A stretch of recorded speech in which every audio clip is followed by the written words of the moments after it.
Thank you so much. So, we'll start from here. I didn't want to actually use the PowerPoint programs, but I was told that you'll be getting bored because of this.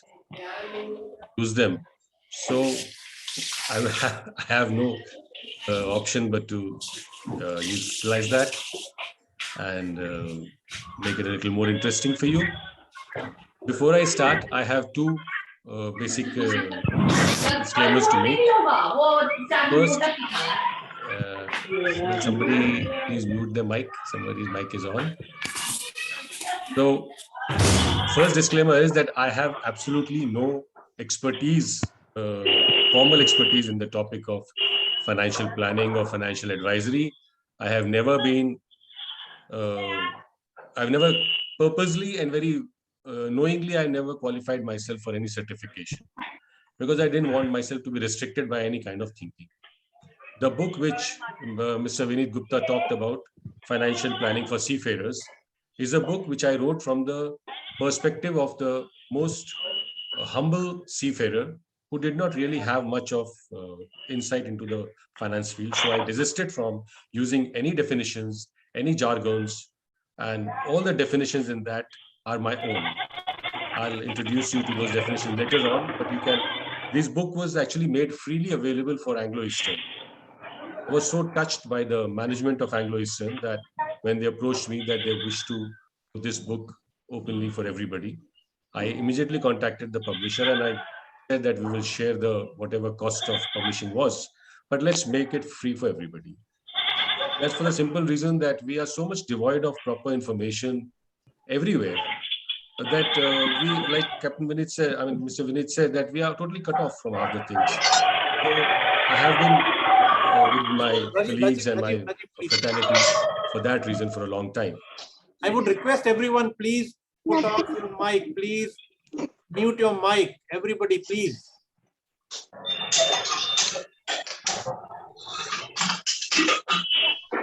Okay. So now this is basically, there is a difference between knowledge and information. So most of it is, which what you're talking about is going to be information and some bits and bits of knowledge which you might carry with you. Something I want to tell everybody, all the participants is please do not try to take any notes. I'll give this PowerPoint presentation to you. You can see it as many times as you want. And after that, you can send me as many questions as you want. I'll be very happy to reply to it. So need not. Yes, Ram Dhawan Chauhan, you raised the hand. You can put your questions on the text in this thing, and later on, Captain Vallabh will discuss them with me. So let's get on with this. And second disclaimer is that I did not fix the time of 2 o'clock on my own. That is after lunch for the people in India. It's actually done by the management, keeping the global time zones in mind.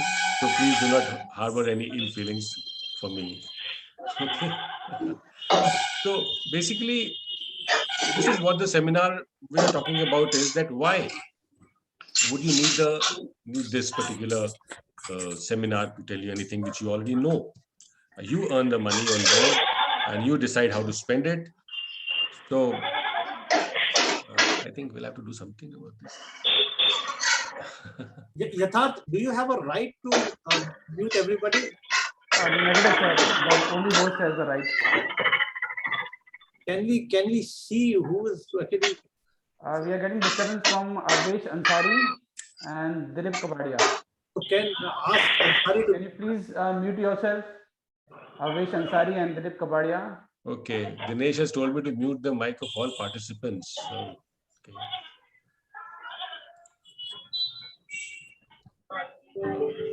That is in the settings, is it? What is a ITR? So ITR is income tax return, basically, and this one you need to understand that since you stay in India, you need to file the returns, whether you are earning a taxable income. I'm excluding the credits, but whether you are earning a taxable income or not, whether you have to pay any tax or not, but it is in your own interest that you file the returns. A return is basically a statement of what you have earned.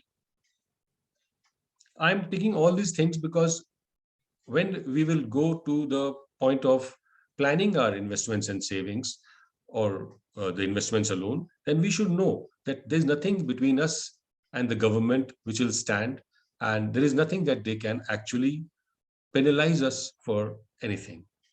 Because in India now, the things are changing. It was different in our time, in Captain Vinay Singh's time, when most of the economy was in an informal state. Cash was the king, and cash meant what you kept at home. No longer. If you, I would say that even if you keep 1 lakh rupees at home at any given stage, you are dividing yourself of earning something on that. And we will prove that how it takes place. There is a question which I am getting nowadays from senior masters, and I want to answer it right away in the beginning. Because of this COVID, which happened last year, and a lot of seafarers actually did not complete their NRI status. There were a lot of sharings on the social media which said that whether they are residents or they are non-residents, whether they should pay the taxes or they should not. But frankly, you need to pay those taxes. And in that way, you must understand that what you should do when you come to know that I will not be able to complete my NRI status this year. Say you come to know this in the month of November or December. Then the last installment of advance tax happens to be, the third installment happens to be in December. So please calculate a rough amount of tax that you are due and pay it off in the month of December. If later on, due to some good fortune, you complete your status, doesn't matter, all this will come back to you with little bit of interest from the government. But if you do not pay this amount, and say on a normal salary of 50 lakhs, you've already earned 30 lakhs, then believe me, the interest and everything gets calculated right from the month of April, right up to March, and a penalty on that. And it is automatically calculated. Nobody will going to come to tell you, but when the ITR will be filed, they will automatically ask you for this. It gets calculated in the thing. And the surcharge and penalties are substantially higher. They can add as much as 10 to 12% of the total outgo. So if you can read what I have written on the screen, please understand it. India of today is becoming a very formal economy. We cannot escape it.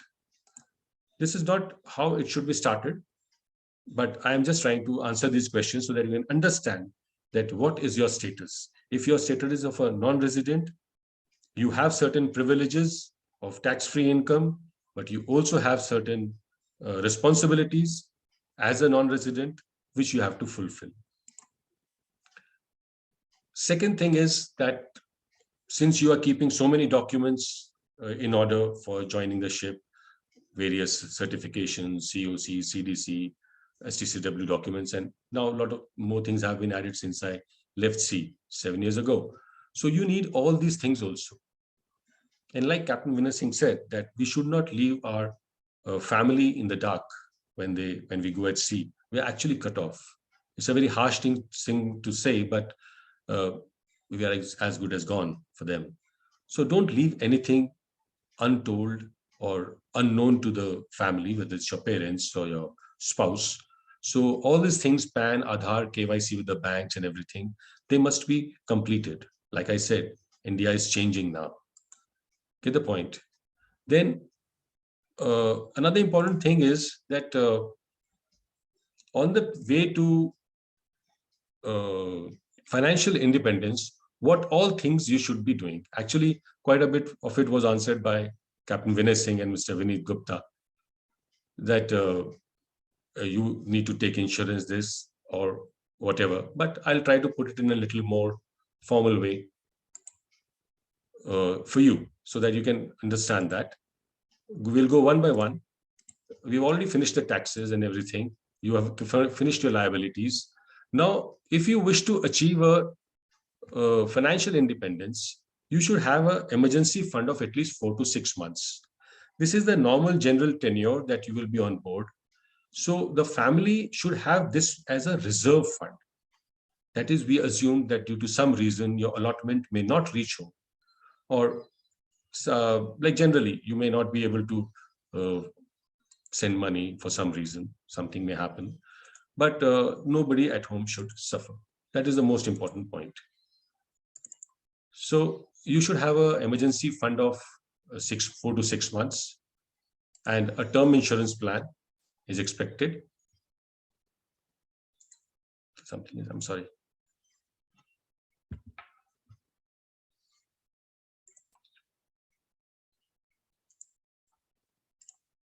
So you need to have an emergency fund of 4 to 6 months. And like Captain Singh also said, we are covered on board by some insurances. But what happens when we go down the gangway? Some companies insure us right on the leave also. During the leave, it's 12 months across the board. But in most of the cases, this is not so. So what is a term insurance? A term insurance is only a risk-only insurance. I hope my audio is clear to everybody, right? So in which case it means that you pay a certain premium, like that you pay on a car. And if something happens to you, the survivors get the amount that you have been insured for. Now you see, you buy a car for 20 lakhs and you have to pay a premium of something like 70,000. And it is mandatory for you to do that, even though like mandatory thing is only the third party insurance, but you do take a comprehensive thinking that something will happen, then I get covered. So if we can go to such an extent and pay such a steep premium for a vehicle, then what's wrong with paying it for yourself? At an early stage, if you pay this premium, that is as soon as you become a third officer or a fourth engineer, for a sum of about 2 crores, you will not have to pay more than 4 to 5,000 rupees a year. And this will continue, and this premium will not increase. And so finally, when you reach the top stage, you will find that 7, 8,000 or even 10,000 what you paid isn't much. You may also find after 20 years or 10 years that 2 crores was less. So you might like to consider taking another insurance later on. But nonetheless, there's something to start with. You can keep adding.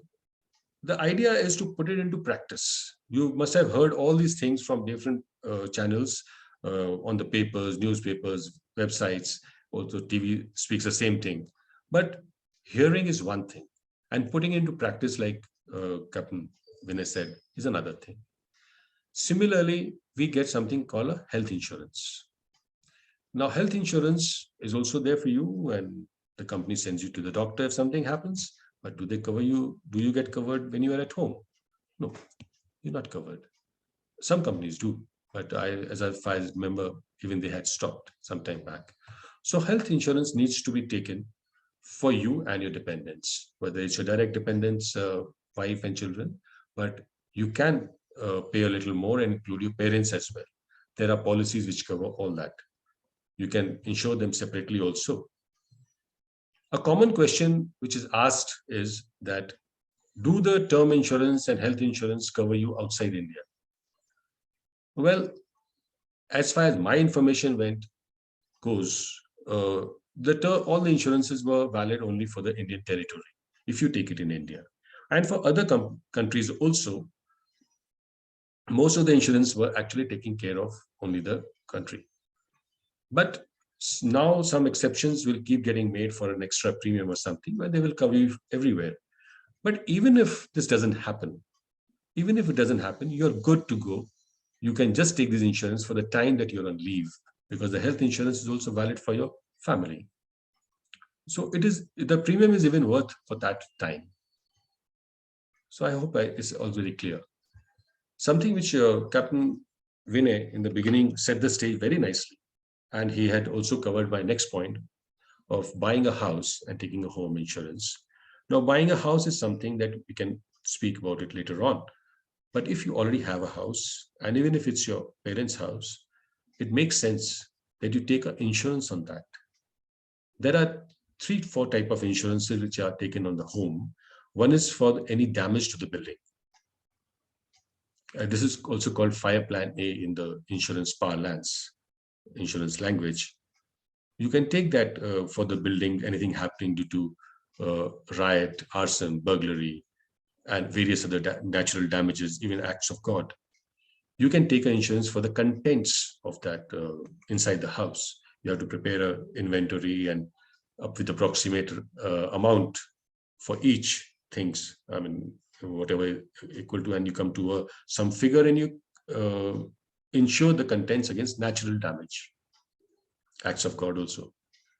You have seen now a lot of floods are happening in places where they were not expected. That's something which is worrisome. Similarly, you can take an insurance on those contents against theft, which were not covered in the earlier one. So theft, arson, burglary, and everything, the contents also get secured. And there are some specific things on this also, which you can find out when you take the insurance. It's not very hard to find. With the net, it's very easy. And believe me, the premium for home insurance isn't very high either. Apart from this, the house that you buy, nowadays, most of the bankers and housing companies, when they give you a loan, they actually persuade you to take an insurance. They say, no, we have to cover our loan, you please take an insurance. So it is not compulsory in India. I'm not sure about the other countries if it is. But even if you take a separate term insurance for that home, it actually is good, because your family gets exonerated in case something happens. The home loan gets paid off, because it will have to be paid off. It doesn't matter what happens to the person. So please, you can take this advice, and these are the 4 insurances which have to be done. Now, the issue is that these are the risks that can happen to you, which will take away a large sum from your savings. If any of these things affects you, in the first one, which I said emergency fund, was suppose you do not get a ship for some reason. It can happen. It has happened. It keeps happening in everybody's life. I have seen it happening so many times. So it covers you. So now when all these 4 risks to a seafarer are covered, what you get net every month is the money which is certain that you are earning. You don't have to blow it away. As long as you don't blow it away, what do you do with that? You want to save, or you want to invest. Now, when I will use the word saving or invest, then how will you say that what is saving and what is investment? So these are the reasons why you actually need to have things lined up and planned to save first and then invest. So these are the things, because your income stream is irregular. Sometimes you come on leave, then you go back. You don't even know when you're going to go back to ship. So many years in the initial 6-7 years are spent in the examinations. So I understand all that. And that is why the module that I suggest and follow is something that takes care of everything. The exams, the promotions, even settling down on shore, taking up a shore job later. Everything can be taken care of. Only thing is required is you to understand that, yes, I need to make some changes in my life. Now, I'll just ask you a question, and I will put a question to you, that what is the difference between savings and investments, which I used? So when your money which came from the company into your NRE account, and you are very worried about the 10-15 paisa which on the exchange rate, which second mate got more and the third mate got less, or the master got less, and it's normal calculation which is done on the 3rd of month on every ship, and you get very worried that I got 15 paisa less, and you want to change the bank. It's not really that much. What is actually problematic is the money which remains in the bank and which you call saving. When any money which you have, and if you put it under your mattress, under your pillow, in a piggy bank, in a bank, in savings bank account, or you give it to somebody, and whether you earn any interest on that or not, like in a piggy bank, you don't earn any interest, but it will be called saving. And this is my definition, which I have developed on my own, and I want to share with you, that this definition takes care of a big thing, that this money may or may not grow, but it does not change its form. A rupee remains a rupee, a taka remains a taka, a Sri Lankan rupiah remains a Sri Lankan rupee, and they don't change form. But the moment you use this money to buy anything else, say you want to buy back dollars or gold or land or art, so now that money has changed form. It has bought an asset, like what in the beginning Captain Vinay said, you have bought an asset. Now this asset has a probability and possibility to increase in value. It has a possibility and probability of decreasing in value, and that is investment. But before to go into those investment forms, which will be very difficult to take today, but I'll give you a broad hint that they have really improved. They have become very efficient in your time. They have become even more efficient from the time that I left C in that 2014. They have become very convenient to follow. But all that requires is a mental setup, a dedication, a discipline to stick to a plan, make a plan, stick to a plan. That's what all the SMS systems in the ship say, isn't it? You plan something and do that. And whatever you do that, you record it. So here you don't have to record. There'll be a lot of people to do the recording for you. But the essential thing is that you must do something about it. And the earlier you start, in whichever avenue you will invest, the earlier you start, the faster you will benefit and you will gain. Because there is something which is called compounding, which you must have heard a lot recently because you all are very tech savvy people and net connected people. You must have heard about compounding. This compounding is not different from the compound interest which you learned in class 6th or 7th. And if I might put your memory back to then, I purposely didn't put the formula here. If you remember, the whole amount was equal to P, that is principal, in the bracket 1 plus R upon 100 raised to the power N. N was the time. Means the exponential format is the time. You have to wait. It is not, pardon me, but I hope there are no ladies here, but like a very famous economist said, that you cannot get a child in 9 months, in 1 month, by impregnating 9 women, right? You have to wait the 9 months. So similarly, for this, you have to wait for a longer time frame.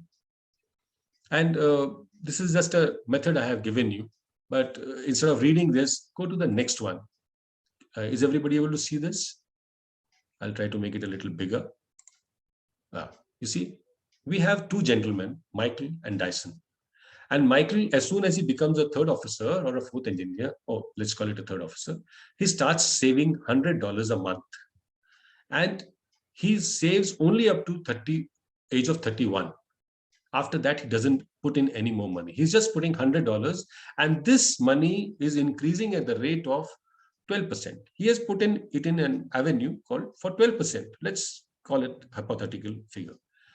But it's a realistic figure, actually. It's not hypothetical. So till the age of 31, his money, because he's putting every year 100, and the previous amount is also growing, his money has grown up to 1754. Is that okay? Now, on the other side, Mr. Dyson, he is a 4th engineer and both are friends. So he doesn't really care about what Michael does, and he's trying to, all these 5 years, he's buying all the Apple products and, of course, the DSLR. And he meets again Michael when they are down for their mates, and he sees, oh, you're doing this thing. Okay, I'll also start doing. So he starts investing from here. And from here onwards, he starts investing $100 every month, right up to the age of 50. And whereas Mr. Michael, he stops at 31.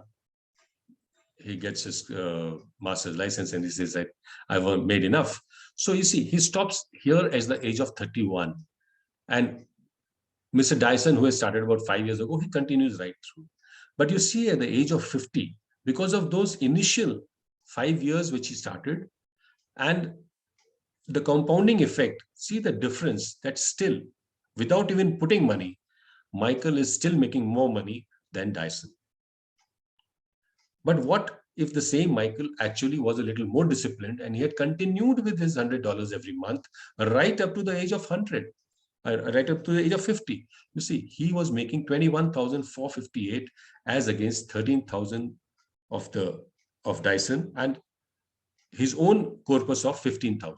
It was a clear change. So this is exactly what happens. It is the time which actually takes you forward. And if you just follow this dictum, this discipline that I have to save and invest properly, You will not only be growing your money, but you will also be taking out when required. I don't believe in the modern definitions of most of these financial advisors who say you must have a fund for every plan and this and that. I think my plan is simply to grow my money, and I should have a relevant amount of avenues marked out for me in which I should be able to earn. But in your way, when you're doing this, what are your enemies? You will have your money in the bank, but what are your enemies which will prevent you from growing your wealth in this form of compounding? So these are your enemies. Firstly, is inflation.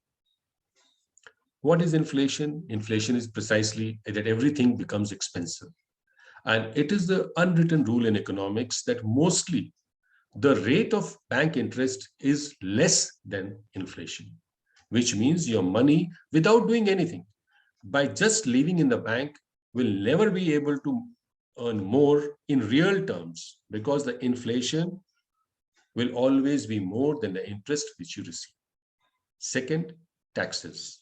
Now, we are lucky to be in a profession where the law of the land in most of the countries, right from Philippines to Russia, they already have a tax-free status. But in India also, if we complete those mandatory days, our income tax becomes zero.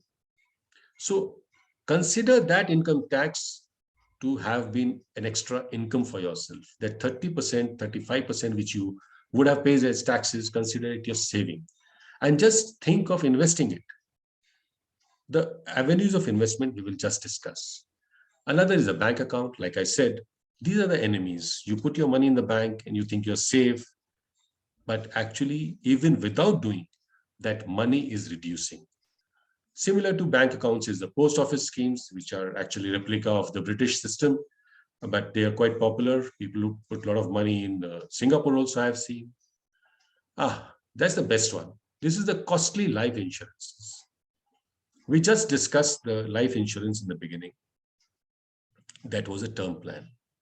Now, for anybody, not only seafarers, for anybody, term insurance is the only insurance that one needs. Anything else is useless and expensive. It's not useless. It's very useful for the person who's selling it to you, but not you. And what are these life insurances? There are normally of three types.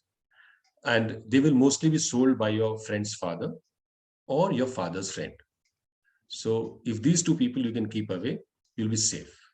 Don't try to meet your father's friends too often. They'll give you ideas. They'll give ideas to your father that how you can put this. And if you have a friend whose father would most probably be an insurance agent, then they'll try to push it down to you. These are very expensive schemes where you barely get covered for, in Indian terms, I can say, of 10 lakhs, 15 lakhs, 20 lakhs, and the premium you pay is very high. The rate of return for these after 10 years, 15 years is barely 4.5 to 5.8%. That's all you get. Then you have the Ponzi schemes, the multi-level marketing, the network marketing, and everything.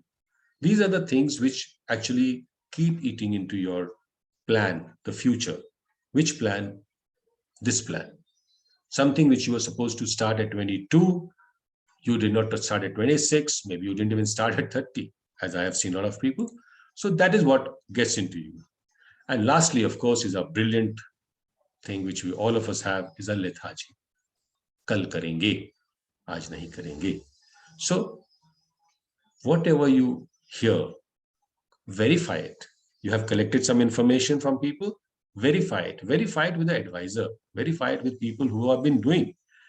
By these networking and my own Telegram group and Facebook, we are trying to join people. We're not trying to join people in one place. Like how many people are there now in this? I think about 200. So so many of you are here. If all of you start your plan and pursue on that, you are 200 educated, expert people. You are as good as me. I'm not good, but let's say we'll be at least be same. Now you have the possibility of changing the future of those 200 ships where you go. Doesn't matter how much you know, but at least you have been able to, you will be able to demonstrate to your shipmates that, see, I am doing this and I have been suggested to do this. You also should do this. That fellow may not accept your thing, but let him verify it. You have introduced him to something that, yes, we should be doing this. So these are the journeys which we start moment you finish your cadetship and you become a junior engineer and you become this thing. You have all these things which you have to look for. So I will not at this stage say that you don't buy this, you don't buy that. I'll just go to say that what you should be doing to reach this plan. To reach this plan, what do you need to do? What are your options is here. You have your bank FDs and savings account, which we just talked about. They are not bad. I'm not saying you should not have a bank FD, or you should have a savings account, like we said in the beginning. NRE or NRO accounts you must have. Even FDs you must have, NRE FDs, but you have to allocate. You at a given time you should not have a certain percentage of your total money in bank FDs, and every year you can just add to it. Like your first time when you come back as a third officer, you can keep 3-4 lakhs as a FD, and next time you go back and you make a contract, add to it a little bit, but not everything. Rest of your remaining money has to be allocated elsewhere, which we will discuss now. So a third one is PPF. It was a brilliant thing in India. Unfortunately, it has not been approved for non-residents, so you can't approve, invest in this. Property, Captain Vinay said about buying a house. I actually have a little adverse view on this, opposite view, not adverse, that you should not buy a property right in the beginning. You should not buy a house right in the beginning unless you need it. You don't have a roof over your head and you have dependents, then you have to buy. But otherwise, do not lock yourself into something very expensive in the beginning if you don't need it. Never even think that in India or any of the surrounding countries, you can buy a house out of which you will get a rental, which will be a very good income. It can never be. I have done a very vast survey in the country, practical survey with people, and nowhere in the country, while renting out your house, can you get a return of more than 2.3 to 2.7%. Not even in Nariman Point in Mumbai.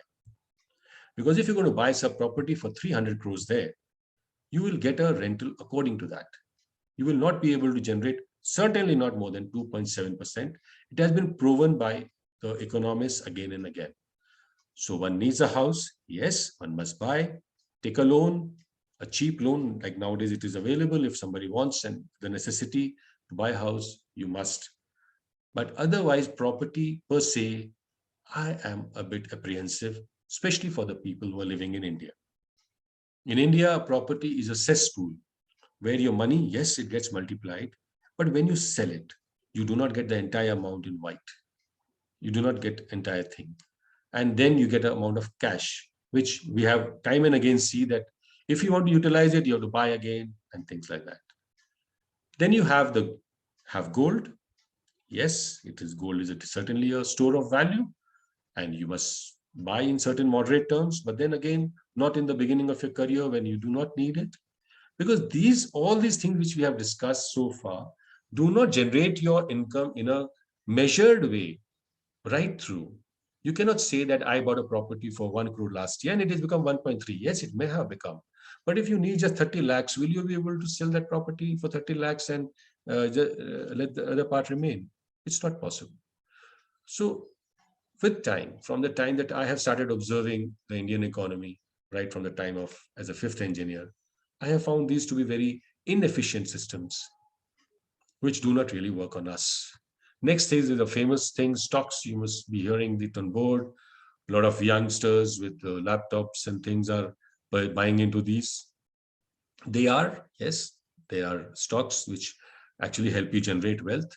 And if you hold them very long time, they can really generate wealth, which is beyond anybody's imagination. But the problem here is that as seafarers, we are devoid of information. We are so busy today on board. I mean, as against the 60 people that were there when I started my career and 17 which were there when I left, you don't have time there. But stocks need constant monitoring, research, and everything. The best of the paid recommendation services which you get from people, or the tips, WhatsApp tips which you get, आज ये stock खरीदेगा तो इतना बढ़ जाएगा. No, doesn't happen. It doesn't work. If somebody is giving you a tip, it is most probably to generate an atmosphere where he can sell and you can buy, because the peak of that stock has already been reached. It's a little technical thing, and it's not for initial people to start the journey in investments. So the next thing which comes to us is mutual funds, which has become the most popular mode today, and I'm very happy about it, because 21, 22 years ago, when I used to talk about mutual funds, I used to get sniggers. I used to get sniggers from when I was second engineer, or I used to get from my captain and chief engineer and other people also. I have been investing in mutual funds right from the time that they were introduced in India by the private operators. That was in 95. Small bits and pieces. I had never heard about the definitions or the words like SIP, STP. And we had to really read through those big papers to understand what is in the form. We didn't really know what securities they were investing, but yes, we were forming a base for ourselves.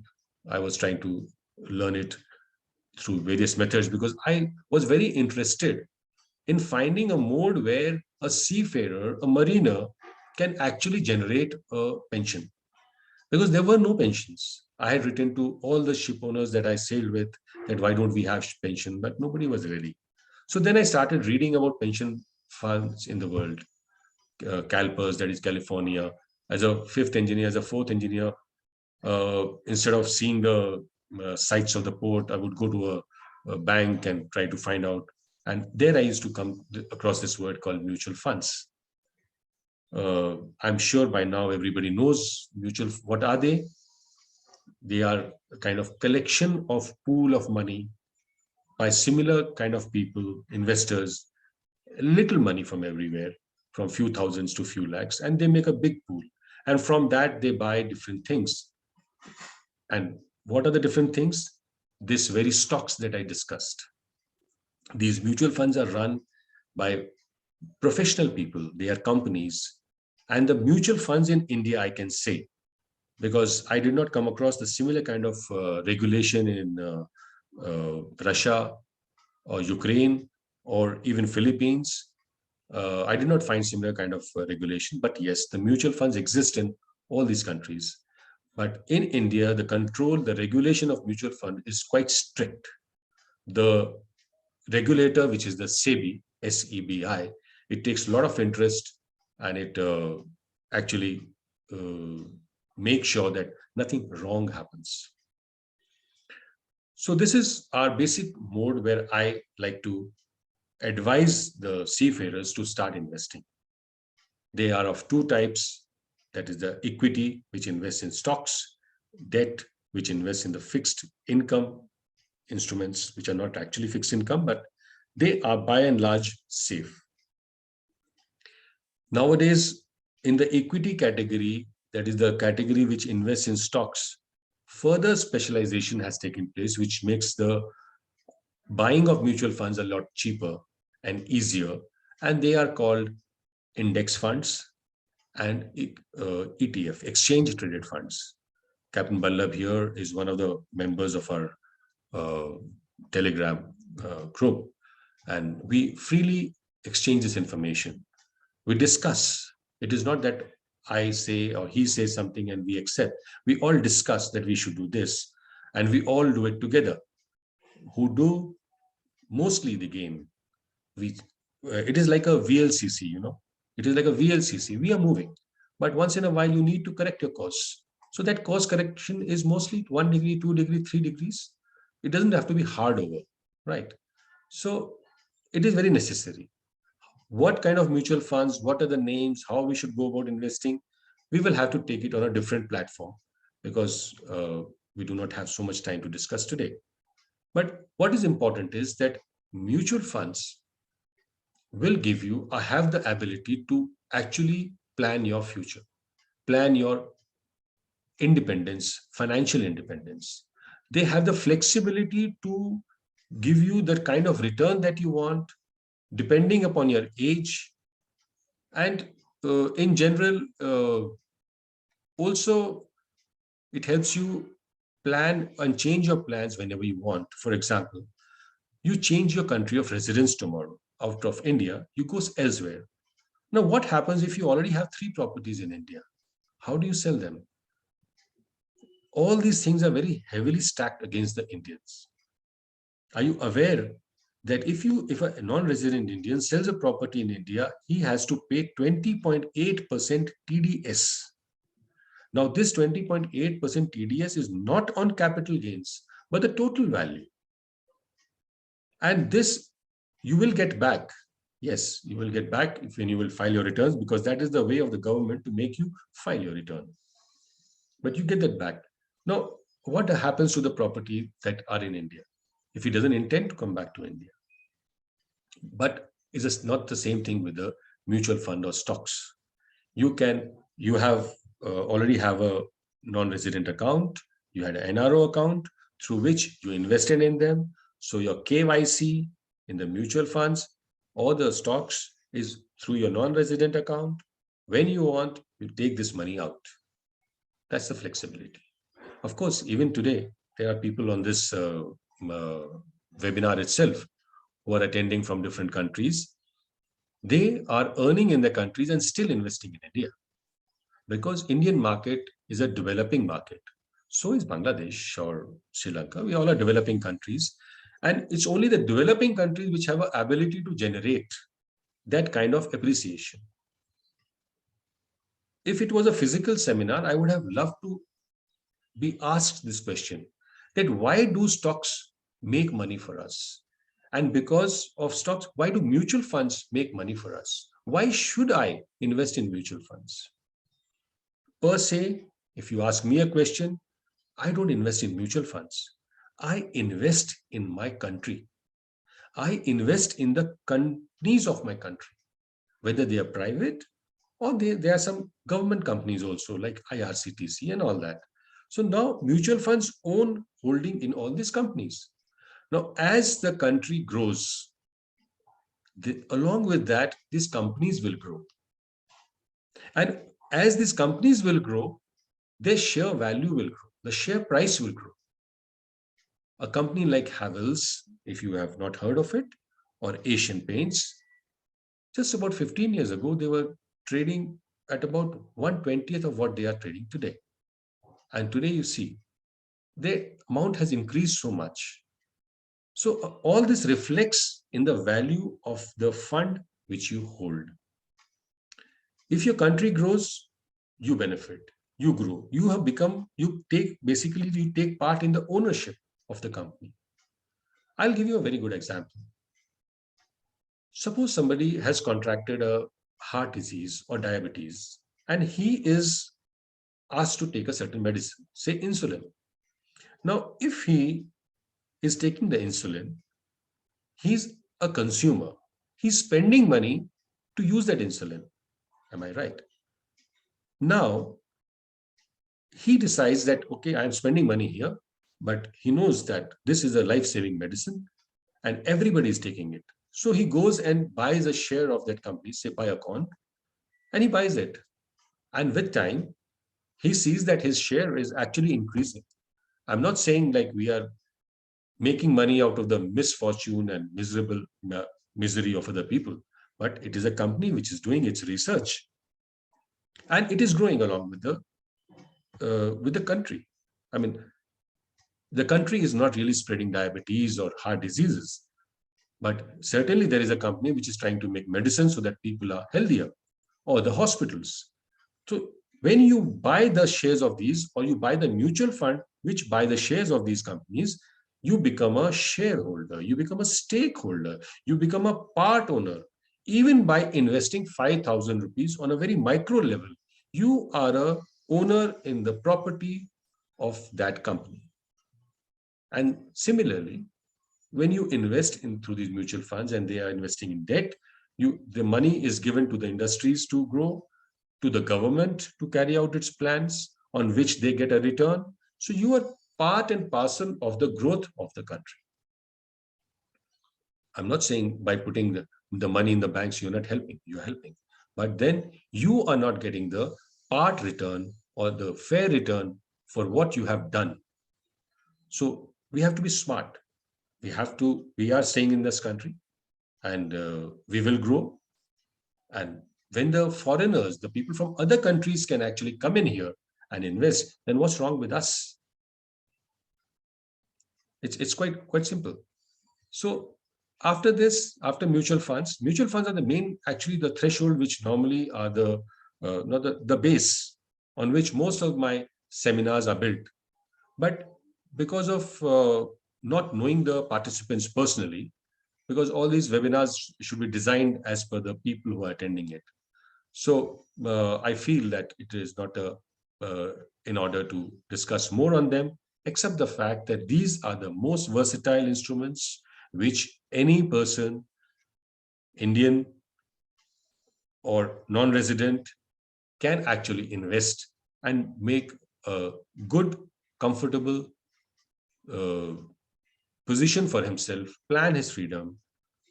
I am using this word financial freedom again and again, financial independence again and again. Do you know what it means? Do you know what it would mean?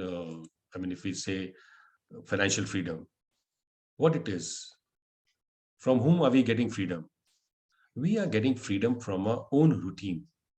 We are getting freedom from our own daily drudgery of earning, worrying. So when you have a certain amount of money, which actually does not require you to do what you are forced to do, not out of your choice, that is called financial freedom. And when is it achieved? I have a definition for that. Initially, when I left, I used to quote a figure. And I used to say that if you are so many years old, you should have so many crores invested in so and so way, by which I can guarantee that this money will never reduce and you should be able to call yourself financially independent. Now, you can work for your satisfaction, but you do not have to work for money. That is something which you should aim for. But this figure is a little controversial. I would not say it is applicable for everybody. So in the other way, I have changed this definition a little bit to say that now, if you are able to generate for consecutive 3 years amount more than your expenses, if suppose whatever your investments have been, your portfolio has been, if you have been able to, yes, if you have been able to, somebody's putting a question, but I'll take it up a little later on. So if you have been able to make money in a way that it is more than your expenses for 3 consecutive years, then chances are that your portfolio size is correct. You will never need to look anywhere else. And now, whether you want to sail, you want to do something else, you want to spend your life in some other noble cause, you can continue. We have already discussed the differences between savings and investment. There's a one small thing I would like to share with you to say that what in the same form, how does investment and consumption differ? Suppose you buy a car for 20-30 lakhs today. Moment it is driven out of the showroom, it is down by 10% depreciation. Your IDV of the car is 10% less. Next year again, it is depreciated in 10%. So your value of car continues to depreciate. Now, if you buy a vintage car for an amount of money, maybe same amount of money, now that vintage car is a different concept and its value keeps increasing every year. So the first is a depreciating asset. It is not an investment. The second one, in a specialized form, can be called an investment. Now, the question which should have actually in a physical form of a seminar could have been, why equity? Because a lot of people say that market has reached such high, and is it good to invest on this? The market has crashed. Is it good to invest in this? So for them, I have this particular graph. You see, this graph starts in 1998. I could not get an earlier one. But let's say I became a chief engineer in 95 end. And from that time, you see the Sensex. Sensex is the index of the Indian stock market, which consists of 30 stocks. So this is where it should have been at that time. That's roughly 3,000 or 2,500. And what you see in between these blips is the one which people talk about. Market has fallen, market has gone up. These small things which you cannot even see properly. These are the daily, weekly, monthly fluctuations. Yes, but if you see these, they have only one path, and that path is always up. And why is that path always up? Because a country has only one way to go, and that way is up, grow.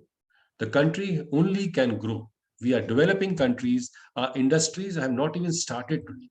What you see around you, what factories, banks, uh, infrastructure, and everything you see, they have not even started today. To reach the level of what the big banks are, we need a long, long time. And to the time that we will grow up to that, till that time, your investment will keep growing. Like I said, you are participant in the movement of the country. You're not really taking part in small things like, you bought a small company, something. Moment you invest 5,000 rupees, which is the basic requirement in a mutual fund, you have become a stakeholder. After that, whether monthly, weekly, or daily, you invest 1,000 or you invest 1 lakh, you are becoming a participant in that. Yes, it does have its shortfalls, but those shortfalls are like these, as you can see on the screen. You see this one. This is the famous thing of subprime crisis in 2008.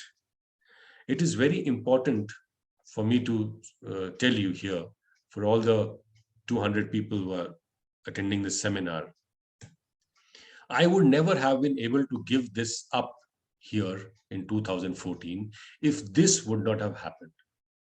I was a regular investor across this, and when the market crashed here, I was actually down on leave for 1 year because my daughter was doing her class 12th.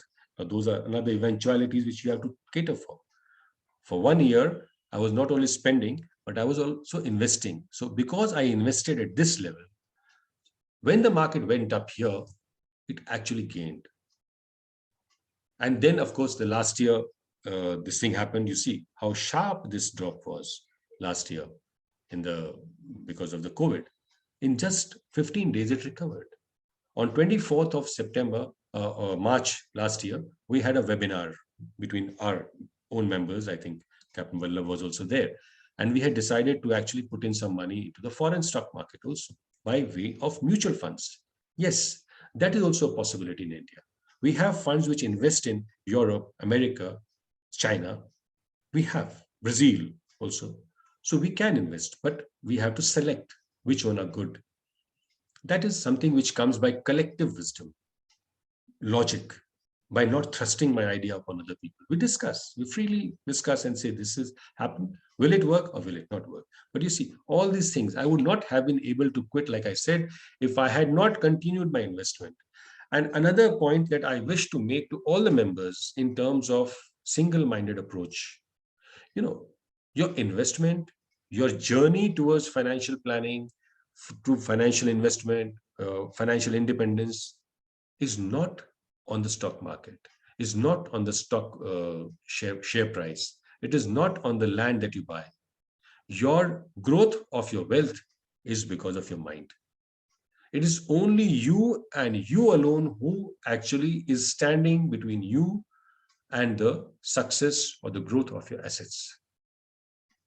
If you do not have greed, if you do not have fear, you must only have a single-minded dedication that my job is to invest. Market has dropped, excellent. Market has gained, wonderful. But my job is to invest single-mindedly. I will not move from left to right. I'll only keep investing. At this point, I have another admission to make, personal admission, that though I started investing in 95, 96, but my major investment process, systematic, methodical, started in 2001. And from 2001, I gave up sailing in 2014. And I would say even up to 2018 December, I have never, ever sold any equity mutual fund. If at all I sold any fund, it was because to change over to another fund, because that fund was not doing well for a very long time. And when I say long time, I actually waited for almost 2 years for a fund to perform. And when I saw that it was not performing in between, I used to sell a little bit to see. And sometimes I used to get some favorable response or not. Then I would slowly switch out, not one at one go. So you see, in the 17 years, I had never ever sold one or two stocks that I owned. I never owned too many stocks, but I never sold any equity fund. I never sold actually debt fund also, but my debt funds were mostly for switching from debt to equity. They were not as a major form of investment. So I must mention this to you that this is the kind of approach that I had. And even now, it's been 7 years. It's going to be 7 years this month since I gave up. I have not at any given time done any job to earn money. I have few small things running, which I do out of my own pocket for social causes. But I do not sell anything out of hurry or worry or fear or greed. Just because the market has gone up and my funds have gained a lot, I don't sell. I just sell the amount that I will need in the next 3 months, because I don't want to do that every month. Otherwise, I would have done every month also. And believe me, I spend quite freely now, more than what I used to when I used to sail, because now we are together. That is the kind of what we look forward to be with our families.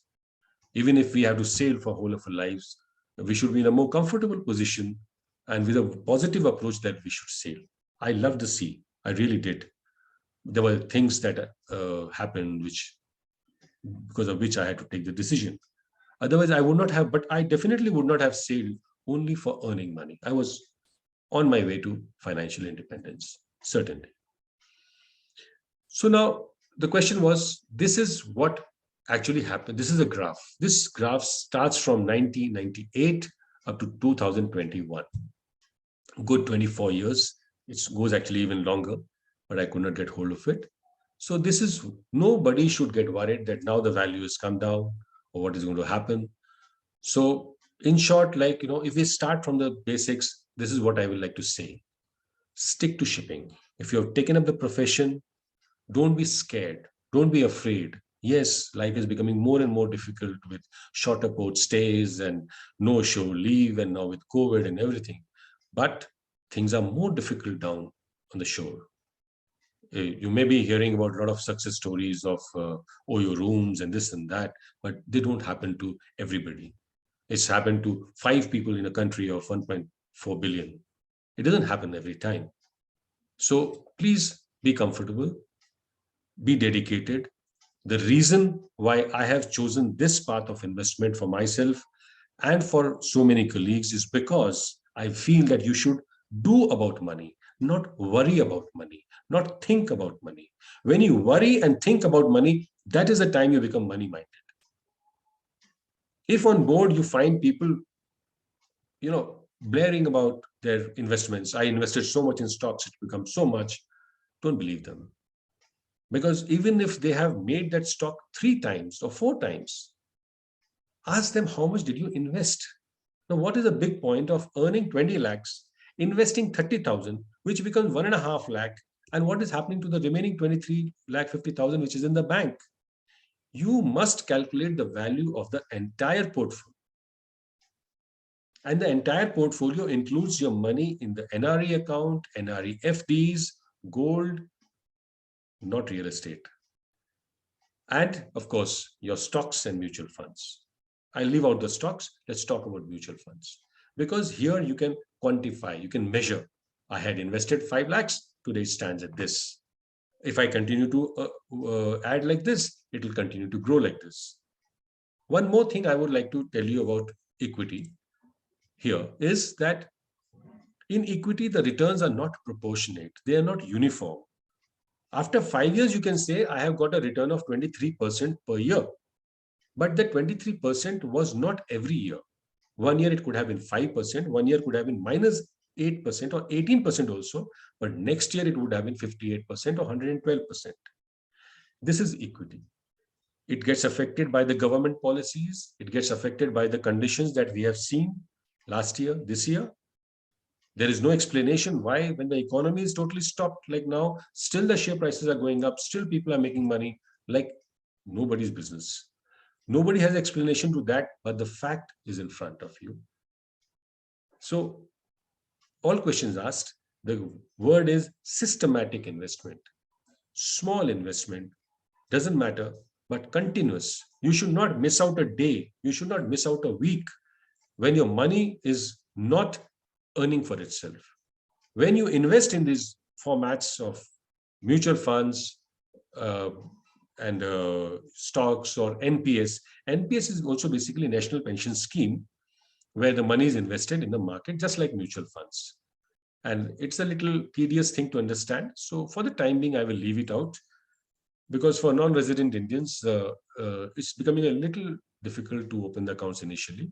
So if you will come on a different platform, then we can discuss for the people who want to open.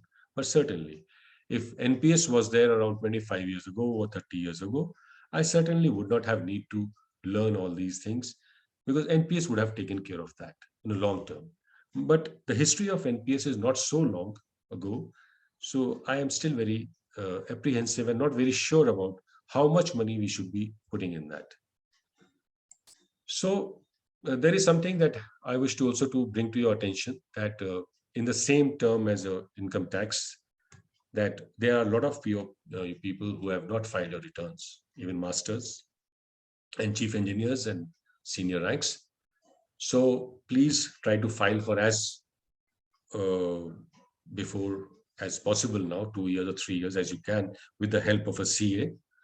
And in future, try to keep all these documents handy, because they come very handy as a proof to show to different government agencies. So contract forms, your salary bills, your portage bill, your deduction sheets, and everything kind of that. I used to add a topic, a line about air tickets also. But I believe now air tickets are on email, so you don't have to worry about that. So this is one thing which I keep reminding in between. And another thing that I want to add here is that anything that you wish to do, invest, pay the bill, pay the premium, or anything that you think you have to do, you have not trained your family, your spouse to do, then please do it as early before joining the ship. This is not something which Anglo-Eastern has told me to explain it to you, but I have seen so many people signing the insurance form 2 days before joining the ship. Why? Why do you want to worry yourself 2 days before? Everything which needs to be done, try to do it 15 days, 1 month before, if you get less leave. Otherwise, if you get more leave, you can do as much time before, because then you get the time to evaluate, right? So now, to put you further on, trying to motivate you why you should be utilizing your earnings, I have this to share with you, that you bought a car. Do you want to keep this car locked up in your drawing room just because you think if you go out, it might get hit, or the policeman will give you a ticket, a traffic ticket? Similarly, because of the similar fear, I have seen from the previous generation. That is, when I was a fifth engineer, I saw my chief engineer, who was almost about to retire that time. He must have started his career, I think, as good as 1950 or 1940. They didn't even know about anything, of course. They didn't have many avenues, but the bank deposits were at least themselves about 14% and 13% those days. That was the rate of interest we used to get those days. But they never even thought about anything else. I have known one of my seniors from college, from DMET, who has been keeping his entire savings. He's my senior, but he has been keeping his entire savings in FCNR account. Why? I mean, there's so much of information, so much of knowledge there. His FCNR could have grown because dollar has grown, but dollar has grown from 15 rupees in 1987 to 70 rupees today. That's not really much. and the rate of interest that you get in FCNR is peanuts. So I don't really agree with that premise. So this is what I would suggest to you, that since you have now we have assumed that you have opened your bank accounts where you will get your salaries. So earn your salary, and once your salary is in the account, apart from the funds that are required for expenses at home, that is for the people who are married or with the parents, where the parents need the money, after you paid them, do not leave your money in your bank account for even one day more than it is required. Make sure it is transferred to your requisite debt fund, which is a plan which I suggest to everyone and which everybody is following. And from there, it should be directed to the equity funds, equity mutual funds of different categories, which we will discuss at a different forum, or you will get to know through the book. If you read the book, that book is available with everybody. That's what I have been told. So you should do that. This investment should take place every day, week. So that is what you have to move forward to. This is where you have to proceed. Money in the bank is a waste, and do not visit the bank too many times. Even now, I go to the bank maybe once or twice a year, because moment you go there, some beautiful regional manager, the relationship manager is sitting, who will sell some ULIP to you, who will sell some other endowment plan to you. Those are the kinds of things that we have. And this is very important because it has happened this year a lot. Please make sure that your spouse or your parents are fully informed of all insurances, FDs, PPF, NPS, stocks, mutual funds at home.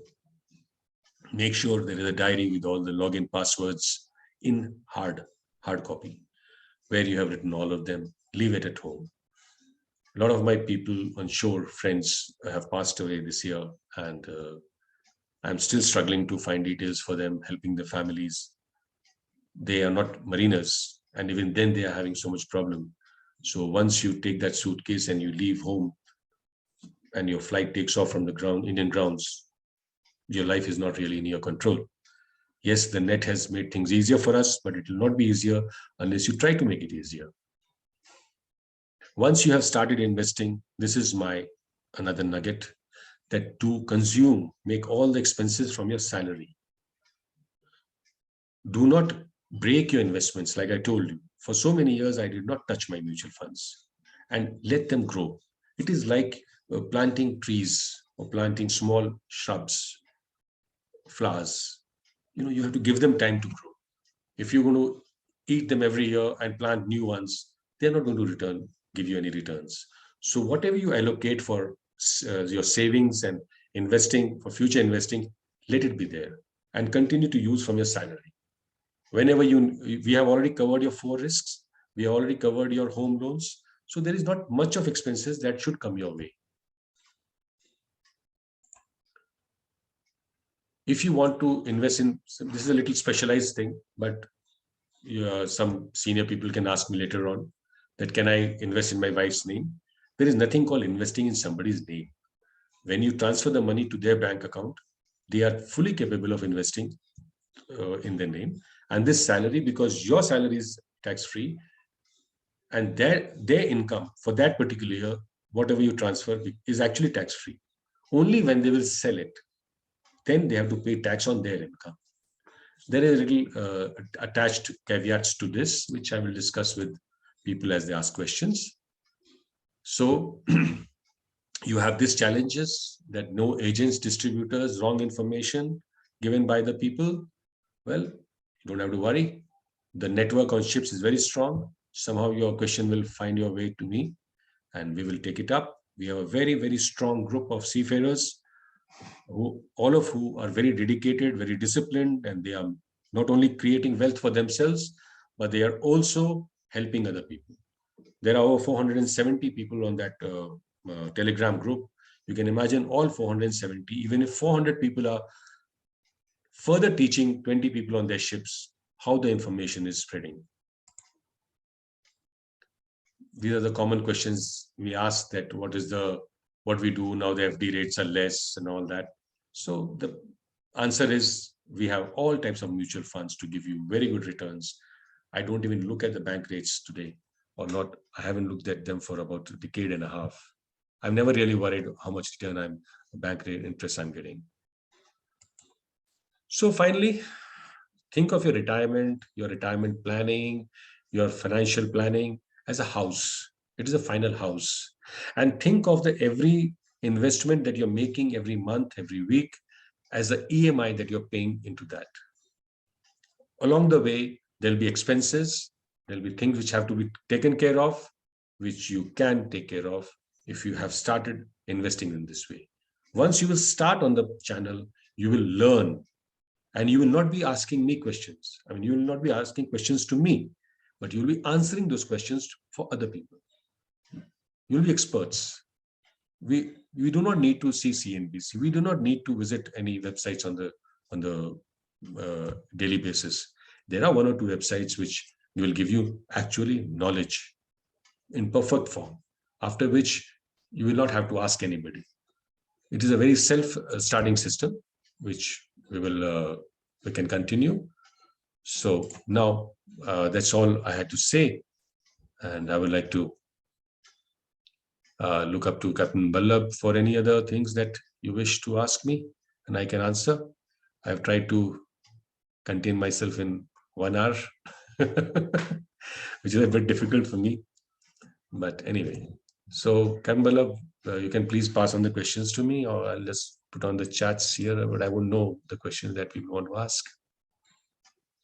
I'll just stop for a sip here.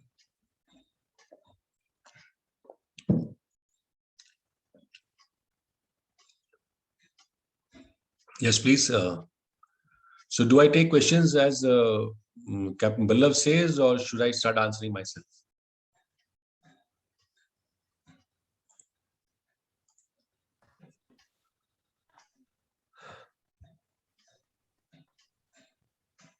I have unmuted Ballab. Thank you so much, sir. It was really insightful and yet simple session. I mean, there's always so much to learn from you. And certainly you are an icon for everybody who wants to retire at 50. You must retire at 45 or maybe 40. Right, sir. So any queries, any questions? Sir, also if you could share your email ID for people, those who want to get in touch with you. Certainly, I'll do that. Okay. How do I go to everybody? Yeah, everyone. I'm putting my email address here. Okay. One question is, I tried investing in mutual fund via broker who is good family friend. He said that I need to change my status in PAN card data to non-resident. Is it necessary? And does this harm us semi-NRIs in any way, as we may or may not complete NRI status every year? Yes, that's a very perfect question and a basic question to start with. Firstly, this email address of mine also contains my telephone number. So there is just an M in front of it to show that it's a mobile number. And you can send your emails to me, and I'll try to answer them as early as possible. Now, talking about this gentleman who has changed the data, frankly, what he has to do is do the KYC. Maybe you had earlier invested as a resident, which you have forgotten, but a fresh KYC which will be made will nullify the previous KYC. This KYC, or Know Your Client, is a process which we have to do every 2 years. And for non-residents like yourself, you also have to do a in-person verification at a mutual fund office, which a mutual fund distributor, it's not called an agent, it's called a distributor, is authorized to do for you. So this fellow is not really telling you the right thing. You have to give your PAN card and the other data, and he should be able to carry out the KYC for you. It is a 1 hour process which he should be able to complete, and after 1 day, you can also invest from your end, or he can invest it for you. But yes, since he's giving you the service, certainly you better do it through him. Next question, Captain Chaudhary is asking, What about cryptocurrencies? Yeah, cryptocurrencies are a new asset form which is coming out. Uh, I'm not sure if I should give my personal views, but because tomorrow, if somebody is making money, how can I stop him? But I do feel a little concerned about putting my money on a computer program, because there have been cases where the exchange people who run the exchange, they have managed to dupe people. And also, for the simple reason that this is a computer program, but it is dependent upon to only demand and supply. There is nothing else which is controlling it. There is no asset which is backing it. For example, if gold goes up, there is a reason for it. There's a demand and there is a supply. And that demand and supply changes due to a lot of geographical and political conditions. If in a country like the Middle East, the problems keep happening, the dollar, the gold automatically goes up against the dollar, and the rupee falls against the dollar, and the oil changes. So all these are asset classes. There are already sufficiently safe asset avenues to invest. Why go for the cryptos in the beginning? Tomorrow, maybe you have already acquired few 1 or 2 crores, and you want to, by the time the situation may be a little more clear, and you find that, yes, now I can do something, you can take your own decision. I would not like to comment on it. I am not invested in this. That's my disclaimer. I will not invest in this. Okay, I would just want to add a little bit on this, that there is no regulation right now which is controlling it. And if you are Right. aware, then yesterday only, I think there is a currency which goes by the name of squid. It has fallen almost 99.9% just in one day. Okay, so that is something you need to be careful of. Okay, so next question is, what's your view on agricultural investment? Agriculture investment, I'm not sure as an asset class if it is available to everyone. And if you're talking about buying of agricultural property and keeping it, it's a different matter. Or if you're planning to do some kind of organic farming on it yourself, then it's also a different matter. See, these are not standard forms of investment, not that everybody can do. And agriculture in India changes broadly from one state to another state with rules, regulations, requirements. So I cannot comment on them. But yes, there are no companies per se which have an end-to-end exposure to agriculture. Like there'll be companies who are making equipment for agriculture. There'll be companies like Adani who are into procuring agriculture in Haryana and other places. But to say that one company is into agriculture investment, I really don't know. Next question is, how do I get hold of your book, Financial Planning for Seafarers? Oh, I'll put it up. You can pass it on. Anglo-Indian, in fact, I don't know when they stopped it. They were giving out free to everybody who was joining the ship. Yes, we have shared the link with all the seafarers. You It can must please, be available. Marine Insight has given us a clean sheet and we can download this and give it out as a PDF. That's not a Sure, problem. sir. I'll Yes, do yes. that. Somebody's asking, can I join your Telegram group? Yes, certainly. You're most welcome. That is the reason we switched to Telegram, because we were finding that WhatsApp groups were already full. So that's why we switched to Telegram, because we can accommodate almost 20,000 people in that. Somebody has asked, Tushar has asked, is there any ratio we have investment in various avenue like gold and 10% in stock, etc.? Okay, that must be Yes, personal question. certainly. If you have started investing and your investment has grown beyond a certain level, and I would call that level as 1 crore. In 1 crore of investment in mutual funds, I would say at your age, you should have about 80% in equity, 20% in debt. If you have reached that, you can take an exposure to gold. Gold in India is available in physical form, in ETF, and now e-gold also is coming back. It was there till a few years ago. I had also invested. By the way, I'm a very strong proponent of investment in gold. But I believe in physical gold, because I do not consider gold as an investment. It is like a store of value. And so, yes, it should be kept to a certain percentage. And that percentage, 10% is a little high. I would say, depending upon what is the total exposure, 5% is more than enough. So next question is, can you please share your view on retirement savings and 4% rule of expense ratio for mutual fund, and the role of wealth advisor, asset allocation, any financial book recommendations. You asked too many questions in one. So Yes. I actually don't know where this question was. I missed out, but I did see it earlier. So yes, you see, advisor per se should be had, and there are fee-only advisors in India. I firmly believe that we should opt for people for the services. We should take the services. We should pay for them. But then you should also vet means they check the advice of those people, and that you can do by comparing on the group. And uh, I don't think you need an advisor as much as you need a distributor, a good distributor. I am somehow in the beginning till you achieve a certain uh, continuity to your investment process. Till then, I would think that you should go through a distributor because he can do the running around for you.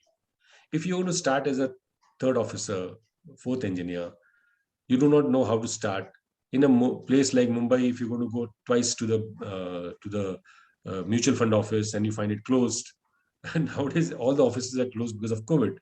So it's better to go through a distributor. SEBI has given them certain mandates of doing the KYC, doing the in-person verification, and so you can just whenever you wish to invest, you can just send your authorization through the app. So there are a good amount of people who are doing it. And I personally believe that you should do it. The investment in these things you can do through the institution. There are institutions who would help you, or you can do through an individual. But do not take the advice from the same person and also invest through the same person. If you will read the book, you will see the first thing that I have mentioned is do not go for new fund offers. Do not select any fund which is less than 5 years in existence. This is not our style. And please read the book. Don't just jump into it. If you have already started investing, you're most welcome to come on this Telegram. The Telegram name, I'm putting it here.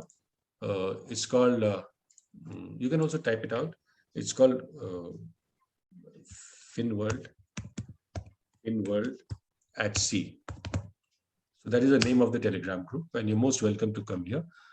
I actually don't want to put the link in the open because then we don't know who will join. We don't want any unscrupulous elements coming and mis-selling things to you. We'll be more than happy to help you out. There are all of us there on the group, and we keep helping each other. The system is such. There is nobody in charge.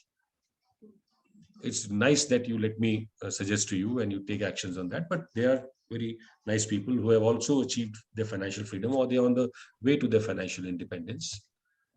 Okay, what is another part of that question?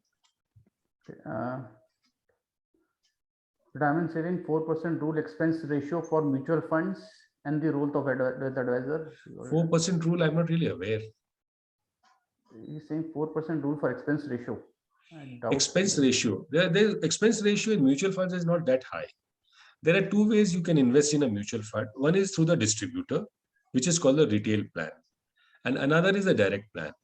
So for an equity, the difference in expense ratio is maximum 1%. Means in a retail plan, you might get it for a maximum of 1.75, and here you might get it for a maximum of 1.2 in retail. So that's the difference is only 0.6, 0.7%. And if you're going to later on, like now, if we will start this discussion on this Telegram group, I will say you start in the index funds where the expense ratio is barely 0.3, 0.4%. So we will go to a little more specialized because what I have done 15 years ago or 10 years ago is not so, I would not say so efficient today. But all the same, my investment is so much in those that if I sell those and invest here, my capital gains will unnecessarily be very high. So I cannot change. But yes, I am, whatever new investment I'm putting in the newer avenues of index funds and ETFs. ETFs are a little difficult for non-residents, little difficult, not much, because we don't have a permanent country of residence. But we will deal with that. Don't worry too much about the expense ratio. Be more worried about putting this thing in action. The rest of the things can take care. 0.8%, 0.9% when you're going to make a return of something like 15 to 20% per annum over a period of 30 years, it's peanuts. Yeah. Okay, so next question is it worth having a property apart from the one you are staying in? No, I don't think so. Not in the initial years, not till you have a portfolio of at least 2 CR. See, one thing which I like to is I am always very specific about the figures. I do not say, I always hated this word when you used to listen from people that, oh, there is no limit to earning. You can earn as much as you want. Yeah, you can earn as much as you want, but there is a limit to what you will need with what you can do without and with. So that limits I'm always defining. Every year I used to put out, like I told you, this figure that how much you will need to retire. And Captain Ballab is a big example here, who's managing things. Thank you, sir. Okay. Can you share the websites you mentioned which we can gain knowledge, as there is a lot of misinformation selling on internet? Yeah, you're very right. I'm sorry. There is a company called valueresearchonline.com. This is a beautiful website I have been following for almost from the time that I came to know about it about 2 decades ago.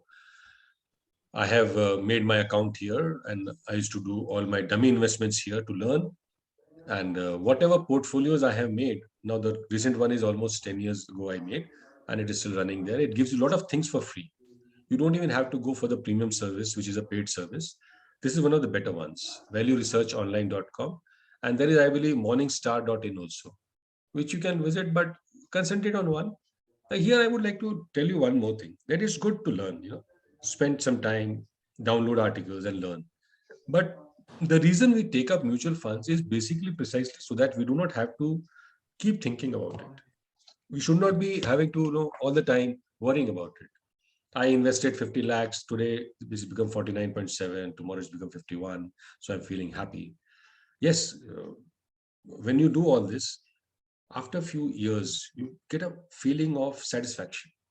You know that what you're doing is correct. You know that money can go up and money can come down. You know that when the market goes down, you have the ability to invest more because your money is there.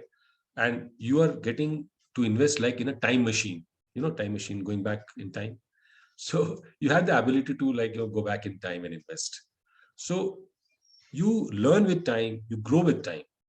In mutual funds, nobody will become billionaire overnight, but you will also not become a pauper overnight. Not like cryptocurrency you're talking, not like particular stock. I'll give you a very good example of a master I sailed with in Maersk. He was from Chandigarh, Cutsard, and a brilliant guy, excellent in physical fitness and everything. So during our discussions, like a master chief engineer, typical discussion, what are you doing with your money and all. So we started talking. So I started talking about mutual funds, and he said, Rajeeve, don't tell me about all this. I have 2 stocks, and these stocks will be like my nest egg for the retirement. And the stocks which he's told me in 2006, one was Satyam, another was Silverline. Those who know about Satyam, I don't have to say anything more. But yes, I did meet him afterwards, and it was not a very good state. So mutual funds don't crash. They don't go anywhere because they're a collection of stocks. Nothing happens to them overnight. Yeah, please. Another one we see is, do you recommend invest in stocks of manufacturer companies in China? Well, you see, this is a very direct question that you're making. I have invested in China, certainly. And we started doing this last year after this webinar that we had amongst us, the members.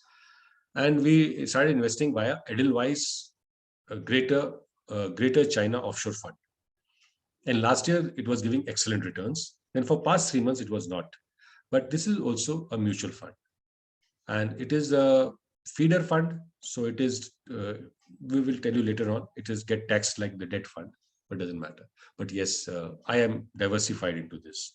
But all these diversifications must come after you have put your plan, basic plan in action, and it has run for some time, right? Demat account on wife's name and invest through her own account or own PS account. What's your advice on this? Certainly. This may not be the right method to do it, but I have been doing like this. I have had a demat account in my home. It's actually called a trading account. When you open a trading account, the demat account comes along with that. So if you open it through your wife's name and you start investing into it through her, it's the same thing as you investing. Like I said, you can transfer amount of money to her because your money is tax free. So the money which she gets, she will only be taxed when she sells that, whether stocks or mutual funds or whatever. But it is always better, not only for this purpose, that the investment which you should make, it should be split between you and your spouse. Maybe 60% in your name or 70% in your name and 30 or 40 in your wife's name. And in this case, it is very important to point out that if you're not married, then you should get married. Okay, if anyone is able to join the Telegram link, okay, right, Captain Ajay, it does exist. I will put on the correct link also, what it is. I'll give it to you. I'll give it this Telegram thing to you, not a problem. We will share this, but it does exist with that name, Finworld. Please cut out the spaces. The space after Finworld may not be there. It is like, now check. But the way is like you send your contact number to me on the email, and then we will add you to the group or send you the link. That is my phone number also in the email itself. You can send it. Okay, can you share the ebook link here in chat? We'll share the ebook itself. I may not be having it here, but we'll share it. Captain Vallabh, I think you can do it later on. Yeah. Anything else? Any other questions if somebody did? You can unmute your mic and ask questions if you like. Don't have to, or raise your hands, something maybe.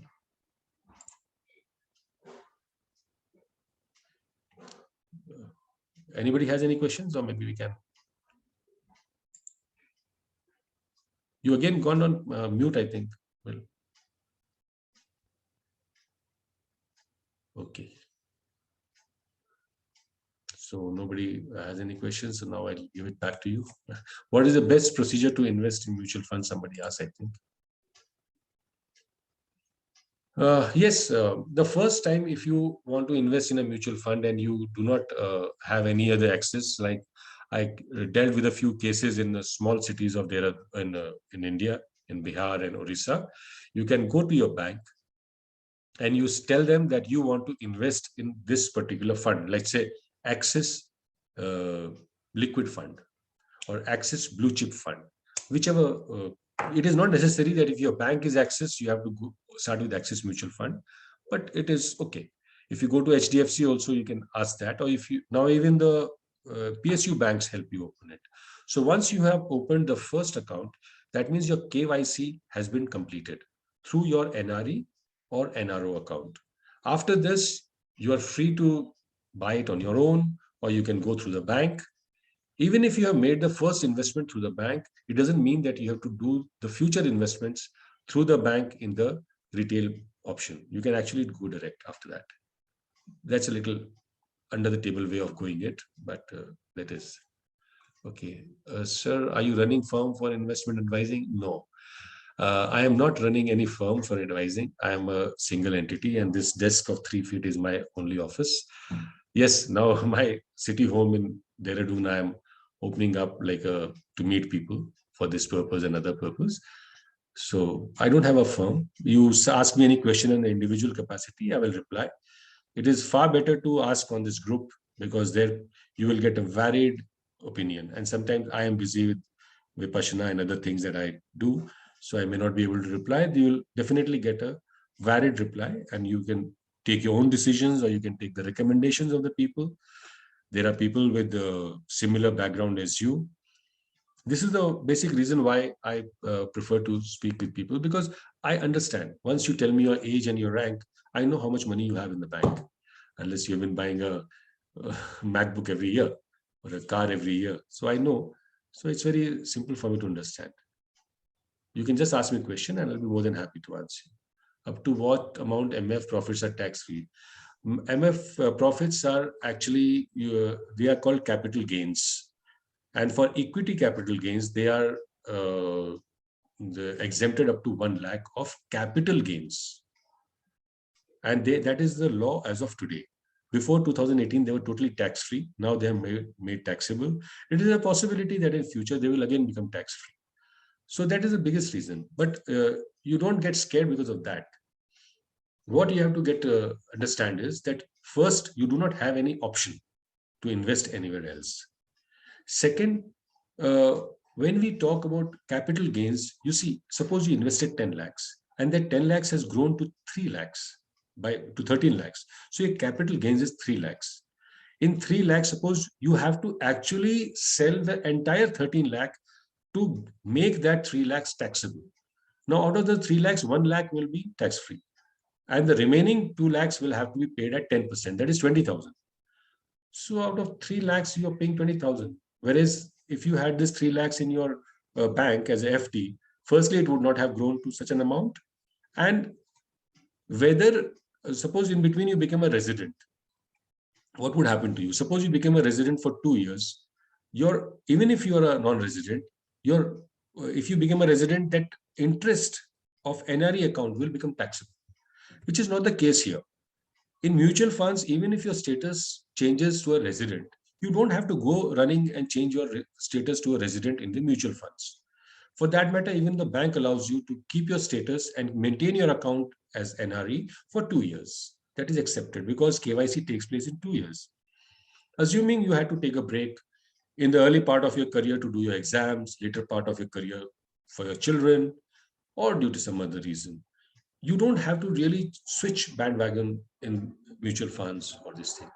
That's why they are a little more appropriate for us. Not only for us, they are appropriate for most of the people, as we are discovering soon. But regulations are such that they take care of all the conveniences for you as a CFA. Yeah. Do you recommend investing in cryptocurrency? No, sir. What about PMS? PMS also, they invest basically in the stocks. They also invest in mutual funds. And they also invest in what do you call different securities. It's like a parallel equity market, private equity. They invest in that. And the return of PMS, so far as I have compared it with the mutual funds, is not higher than the mutual funds. In fact, it is lower because the return which they show in PMS is before you share the profits. The PMS, they ask you to share the profits. They come for a flat fee, which fee will be charged even if there's a loss. Have I muted myself? Oh, CY is saying to please unmute. Where do I do that? Oh, can somebody take over and please unmute the other participants? Dinesh is asking, or we need to pay tax on earnings of MF? Yes, certainly. But you need to pay tax on the capital gains of MF when you redeem. Like I told you, for 17 years, I did not touch my equity funds. So I didn't pay any tax. In fact, before this capital gains tax came into the picture, I had challenged my friend who's a principal chief commissioner of income tax in Mumbai. He was a commissioner of income tax in Dehradun before. He's my classmate in school. So I had challenged his staff that when I retire, you will not be able to get a single penny in income tax from me, because that time the capital gains were totally tax-free. So that's the way. Anything, which online trading platform you follow? The trading, I normally use Zerodha now, but for starters, my daughter uses Grow. She says the Grow is a better one, but I was comfortable with Zerodha. That's all. He's a fourth engineer. I have just started investing in mutual fund, which was suggested by someone, how to find which is the best equity fund. We will let you join this Telegram group. You please stay in touch with Captain Vallabh, and he will share the link individually with you or as a group. I'm not sure actually where I had put Telegram on this thing. Otherwise, I would have shared it right away. But we will pass on the link, and you're most welcome to join. But don't pass on the link openly to everybody whom you do not know. We want that mostly the seafarers should join this group. So we will share all these things. Any website you will recommend for MF and PS? You mean for investment or understanding? For understanding, Value Research Online is there. And for MF, you can open the website of any of these mutual funds, and you will find the information there. In Value Research, if you will go at the end of the page, I'll try to see if I can get this. So, and you will find a list of all the mutual funds that exist in the country. You open any mutual fund and you will find all the details of that mutual fund company, which is called AMC. So it's quite simple. Once you will get onto it, it will be very fast, and it is here. Here at the end, you will find all these names of all these companies, and that is where you will get the information. Anything? Shall we sell and buy after 1 year to save tax? No. You should not buy and sell after 1 year to save this tax. No. This is the same thing which I told you. Do not touch your old investments, because you are basically cutting the harvest every year. Do not do that. FinWorld, let's see, is not available. Oh, okay. We will check this. Okay, it's right here actually.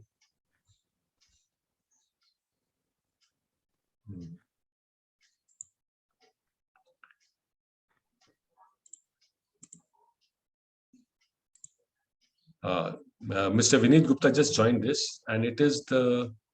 I'll just share this on the screen. Yeah. Hello. Yeah. Yes, please. Rajeev, you wanted me to join or something? No. I saw that you just joined that FinWorld. Let's see. Yes. Yeah. So I mean, I just wanted to show them that it is existing. Okay, but I've been disabled from sharing the screen now, but it is there, and you'll be able to join it. Please send me your phone numbers, and I will add you to this. It's not a big deal. I'm a fourth engineer looking to invest in SIPs. Yes, we will suggest to you.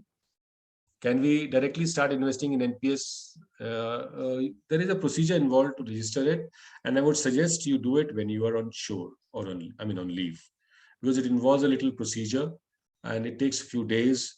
So you shouldn't get worried on when you're on ship. Do it most of these things when you're on leave. Is better. For generation of our second income, can we go for an enterprise like renting, building, so on, which is not industry oriented? Commercial property in India does give a return of about 9%, as per my information. But like I said, the residential does not give more than 3%. So it's a decision which you should make depending upon your city where you are stationed and what is your feedback. One thing that I would like to add is that please do not participate in any cash transactions. There are very heavy penalties in that, because I am learning and reading about it. I have avenues to understand what government is planning. And so you have to look forward to times when very soon it is possibility in a few years that the NRI income also may become taxable. So we have to put our investments in place so that they don't get affected by any laws of the land adversely. As was not able to join ship in last financial year due to COVID, can I be taxed on my FD and NRE savings? If so, then by what amount? Yes. If you were not a resident last year and you have not completed 9 consecutive years as a non-resident, then this your interest on NRE income will become taxable. But it will be considered in conjunction with the entire income.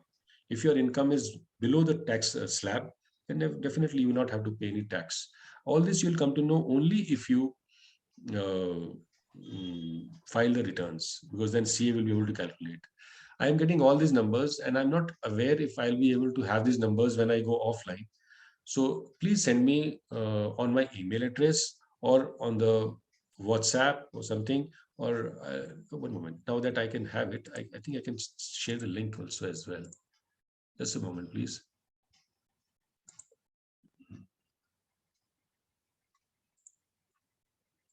Okay, I'll put a link here and then I'll share it with you. You should be able to join you. But like I said, don't pass it on to others. There's your link. Okay. I have money to repay home loan, which is at the rate of 6.7%. Can I invest that money to grow more or clear off my loans? Because investment will give a better return. Dinesh, the rate of your interest is 6.7, which is not very high. And I'm not aware of your rank. What is your rank? But if you have sufficient income and your loan is also not too much, then you can continue to receive. Krishna Nair, I just shared the link. So please don't send your numbers. I will not be able to use them. किसी महीने लगा लो खाली बैठे हैं. Haji, I have money to repay home loan, which is so basically, if your loan is very heavy, I would suggest that first you go and set up your system of investment. And as you keep earning salary, you divide portion. Portion of it goes for investment, and with a small portion, keep repaying your loan every year. Don't pay it off at a given time, because why? See, there's a very big catch here. This is what is called personal financial planning. At 6.7%, you will not get money from anywhere. The personal rate of tax in loan today is 13%, 14%. In credit cards, it is 22%. So you're having a good amount of money at your disposal with which you have got a house, and you're only paying 6.7. So continue to pay your this thing, invest money properly. Properly, when I say it's properly, in an intelligent way, and use little bit of your salary every year to pay off the loan. So let's say if the loan tenure is itself 10, 15 years, in 7, 8 years, you can look forward to pay off your loan, and your investment will give you return, which I would say in 7 years time, it could become triple if you even invest in a very conservative way. Anything else? Oh, there are a lot more messages. Sir, can you suggest any second income ideas when we are unsure, like business or so? Lakka Raju, I'm not sure which country you're from, but whichever country you're from, my reply to you is that what we have been talking since 2 o'clock is basically a second generation of income. This second income means you will continue to save. Your first income will come from C. Part of that you keep investing. This investment will get you return when you sleep also, on a Sunday also, on a holiday also. Every day, something will happen which will keep growing this. The result you may only see on a working day, on a Monday, but this will keep working even when you are on ship, even when you are having a holiday. So the best, in my opinion, best business is this. I am sitting right here in front of you. From 2014, I have not done anything to earn a single penny from anybody. I have not been paid in all this time for anything by any industry, enterprise, individual. I have only redeemed my investments and met with my expenses, which have been many, many times more in these 7 years than they were when I was selling. So what we are talking about today is basically a second income only, which finally will become your main income. So just plan your investments, which we shall do. We shall take up on this. We have got so many people as new members on the group. I'm sure a lot of people must have joined already. I'm also getting benefit of course, that's the biggest thing. Now government has increased the threshold for tax benefits also. But for a non-resident, how much is that helping? I'm not sure, because you are already getting a tax-free income. What else you want? Please send the link to everyone. I have sent the link to everyone here only. Oh, no, maybe not. Everyone. Okay. Control V. Please check this out and see. I think you can join. Can anybody please reshare the link? I've shared it here. NRE or NRE stock investment is better? Oh, NRO or NRE stock investment? The question is not very clear. But if you mean to say which you want to invest from, if you do not want to do it from your wife's account, better to do it from an NRO account, because through an NRE account, there are a lot of other hassles. So NRO is better. This, my friends, my batchmate, who is more into stocks, he does that. Frankly, this is another admission. I do not invest very heavily into shares or stocks. My stock portfolio, including the ETF, is barely 4%. Only 4% of my total portfolio, because I don't waste my time there. Anything else? That's it, I think, sir. It has been It's been a over long the time, I think, to us. Yes. Yeah. And Okay. thank you so much. I mean, it was really lovely, insightful session. I mean, the more I listen to you, more I learn, and more I want to listen. So thank you so much. Thank you, Rajeev ji. Thank you very much. Thank you. Thank you. I'm God sure bless. everybody must have taken away a lot of things from you, and they will be bothering you more and more to get more input from you. I'm sure about Well, that. that's more than welcome. That's what I have set out myself for. And now it's not only me. I have so many people as capable as Captain Ballabh here, and we are jointly helping our brethren, our seafarers, and we want everybody of them to be happy. We don't want them to think about money. We want them to do about money. And very nice. Thank you so much for listening. Thank you, sir. You can please stop it whenever the. Thank you, sir. Okay, guys, all of you, thank you very much for being here. I hope you take away something Thank you, and sir. make best use of the knowledge. Thank you very much, sir. Thank you. Bye. Thank you. Thank you, gentlemen. Thank you.